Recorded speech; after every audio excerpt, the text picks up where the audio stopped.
Oi, nós voltamos com Paraíba S.A. falando sobre o PIB, o Produto Interno Bruto. Para essa conversa, a gente recebe aqui o economista e estatístico Carlos Gonçalo e também a professora Tatiana Lima, professora da DEVRAE, que vai conversar com a gente agora, toda didática. E eu quero saber quais são as características, Tatiana, de um país ou um estado ou uma cidade com PIB elevado e as características também de um local com PIB mais baixo. Qual é a diferença? Olha, Andréia, aqueles países que têm um PIB maior são aqueles que são mais industrializados. Então, você vai enxergar isso, um PIB maior, mais crescente, em países como Estados Unidos, Japão, que são industrializados. Aqui no Brasil já é diferente, a gente é um país em desenvolvimento, nós somos um país emergente. E a tendência é o quê? Como somos pouco desenvolvidos, a tendência é que o PIB seja pouco menor mesmo, comparativamente ao de um país industrializado. Então, quais são os fatores que fazem com que uma região tenha uma baixa no seu PIB? Seria o quê? Seriam questões de má infraestrutura, que faz com que as empresas tenham um custo de transação mais elevado, então acaba inibindo os investimentos dessas empresas. O que mais que eu posso citar? Uma burocracia muito grande na hora de... Aqui no Brasil a gente tem essa questão burocrática muito forte. Então, para se abrir uma empresa é tudo muito difícil, então acaba que impulsionando as empresas aí para o mercado informal. Outro quesito é o quê?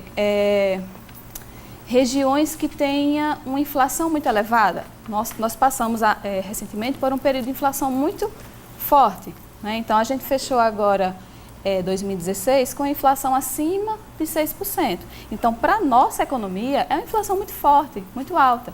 Então, um país que tem uma inflação muito elevada acaba prejudicando também o desenvolvimento das empresas. Então, as empresas vão ter o seu poder de compra corroído, né? Não só as empresas, mas todos os indivíduos dessa economia vão ter o seu poder de compra corroído, né? Reduzido pela inflação. E também o que acontece quando um país tem inflação elevada? O governo vai ter que implementar políticas que sejam mais recessivas, de aumento de juros, aumento de impostos, para poder frear o crescimento dessa inflação. Aí acaba comprometendo o PIB. Infelizmente, essa é sempre a estratégia, né? Infelizmente. Apertar a gente. Mas eu queria saber também, Tatiana, se riqueza e desenvolvimento humano sempre andam juntos nessa conta também. Olha, crescimento, né, que está mais relacionado crescimento à empresa... Crescimento e riqueza. Isso. O crescimento em si, ele é diferente de desenvolvimento econômico. Tem muita gente que tenta dizer que é a mesma coisa, mas não é. Crescimento é uma coisa e desenvolvimento é outra. China e Alemanha. Isso. A Alemanha cresce pouco, China cresce muito crescimento em números, em quantitativos, em termos quantitativos. Numéricas. Isso. E já desenvolvimento exige um algo a mais. Exige o quê? Não só o crescimento, mas a qualidade de vida. Crescimento com redução de desemprego, crescimento com boa distribuição de renda, né, com melhora nos indicadores socioeconômicos, um IDH bom. Então, crescimento por si só não quer dizer que a gente vai ter uma economia mais desenvolvida, não. O crescimento ele deve ser acompanhado dessas melhoras nos indicadores de emprego, redução de pobreza, para poder termos aí um desempenho melhor. E agora eu tenho uma pergunta para os dois. Como é que traça cenário econômico no momento de incerteza política que a gente está vivendo? Professor Carlos, como? É possível? É possível. É possível. Os dados que saíram recentemente, a classe política, sobretudo, ficou muito feliz com o crescimento de 1%. Mas se você for desvendar esse 1% que foi registrado, né, 1%, cresceu 1% em relação ao... Melhora na agropecuária. Agora, no primeiro trimestre, em relação ao último trimestre de 2016.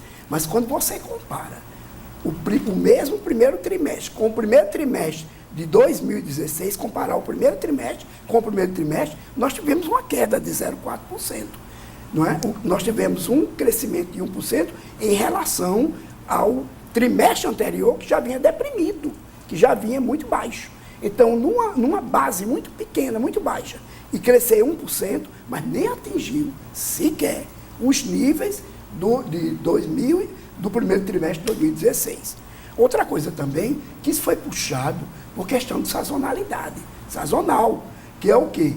A pecuária. A pecuária, ela tem um desempenho de sazonalidade, de safras. E nós tivemos uma excelente safra.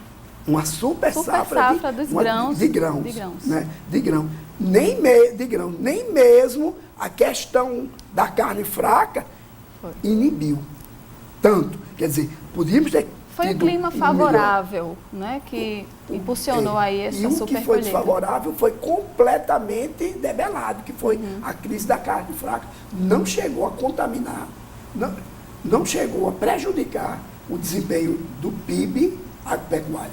Agora, quem alavanca mesmo é o setor serviço. E o setor serviço ficou em 0%, não cresceu nada desse semestre em relação ao semestre anterior. Que tem uma participação maior. E em relação ao mesmo trimestre, de 2016, nós tivemos uma queda de 1%. O setor serviço envolve serviço e comércio.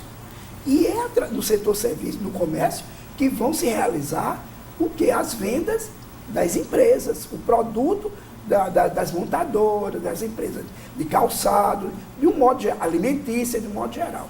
Então, se esse desempenho foi negativo em relação ao mesmo período do ano anterior, e se foi 0 em relação ao trimestre passado, não temos o que comemorar.